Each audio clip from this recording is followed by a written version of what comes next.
Mes enfants, haïssez le narcissisme. Le mariage est un labyrinthe. Avant d'y mettre les pieds, il faut de la patience, de la vigilance, car on risque de ne plus trouver le fil d'Ariane pour en sortir et savourer après les délices de la vie lorsqu'on aura perdu une grande partie de sa beauté. Conseil d'Harriet. Harriet épouse un homme et lui fait des enfants. 2 enfants. Cet homme, Julio, est riche, élégant et très convoité. Il n'y a pas de souci majeur dans ce foyer. Elle a tout ce dont elle a besoin auprès d'un homme idéal tel que Julio.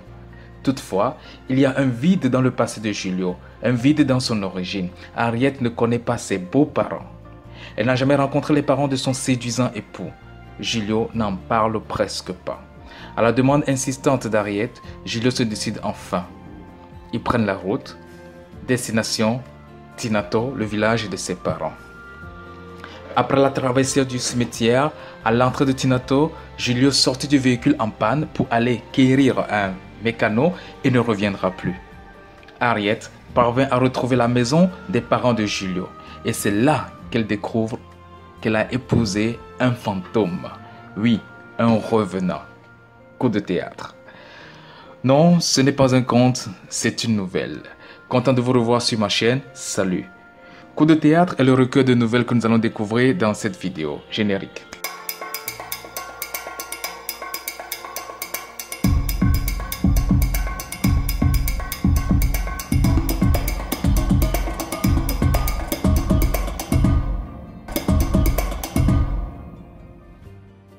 Coup de théâtre de Gérard Djadé, publié aux éditions Aoudi en 2020, est un recueil composé de 10 nouvelles.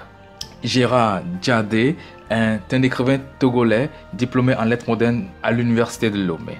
Dans ce recueil, tout est coup de théâtre, y compris la couverture. Si vous ne voyez pas ce que je veux dire, procurez-vous l'ouvrage, lisez-le et vous comprendrez. Sous la plume de Gérard Djadé, tout est coup de théâtre, tout est imprévu, tout est surprise, tout est sensation, tout est perception. Il y a toujours un revirement de la situation que l'auteur glisse sciemment pour fasciner le lecteur. En le lisant, il m'a toujours surpris par le revirement de chaque situation. Tant dans la narration que dans le caractère des personnages, Gérard Djadé a un style remarquable qui fait appel à votre présence et vous garde à l'éveil devant son ouvrage. Coup de théâtre. Quand une scène de test de virginité tourne mal, elle finit par le féticheur dévoré par les crocodiles. Quand des beaux-parents racistes se mettent à aimer leur petit-fils métis, il faut s'en méfier. Même la victime du viol doit se méfier de celui en qui elle se confie. On ne sait jamais. Coup de théâtre.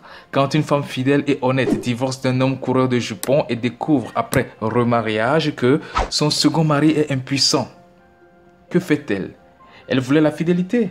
Elle l'a obtenue. Coup de théâtre. Quand, jeune homme, tu réussis ta vie, tu épouses la femme de tes rêves, tu attends en vain les enfants de tes rêves. Tu vas à la quête de tes progénitures, accompagné de ton épouse, parcourant les maisons de santé. Au moment où tu ne sais plus à quel sein se vouer, elle te révèle le pacte qu'elle a eu avec des esprits. Elle a sacrifié ses enfants bien avant que ceux-ci ne viennent au monde. Ils ne viendront jamais. Ils ne verront jamais le jour. Coup de théâtre. Voici le titre des 10 nouvelles. Labyrinthe, Crocodile, Missive d'un exil, Pagne noir, Chemin d'une existence, Mirage, Coup de théâtre, La princesse, Le parricide, La star. Alors, voici un extrait de la nouvelle éponyme, Coup de théâtre. Père responsable et loyal, mère dévouée, la famille fut alors pour nous un terrain propice à l'épanouissement. Était-ce une force surnaturelle qui a tordu le cou à la lumière de notre Père?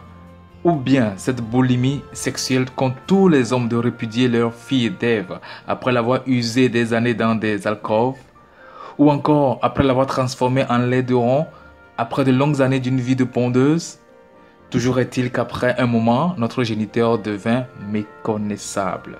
Un géniteur peu scrupuleux et peu pudique. Il dénicha alors une autre, répondant à ses aspirations, à ses appétences, une belle nubile intellectuelle, une de ces nanas qui, en dehors de leur physique, sont à chercher dans les rangs des émancipés.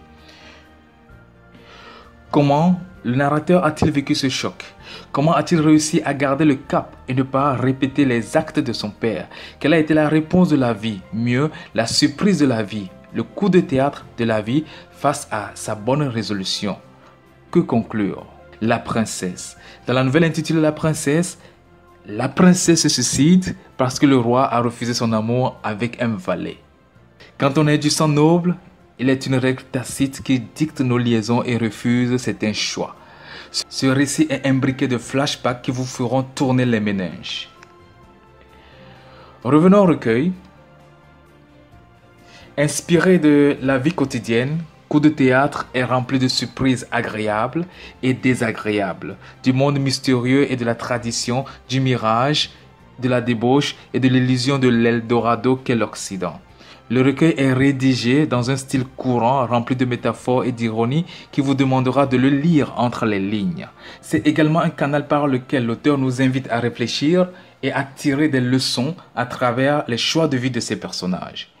Et pourquoi donc Coup de théâtre? L'écrivain Kofi Bokor, qui a préfacé l'ouvrage, écrit ceci. Nous sommes bien en littérature, une littérature qui hurle le vrai sans complaisance dans un concert sans course. Bienvenue. Et c'est sur ces mots de bienvenue de Kofi Bokor, vous invitant à lire l'ouvrage, que moi je vous dis au revoir. Et à votre tour, n'oubliez pas d'aimer avant de partir. Likez.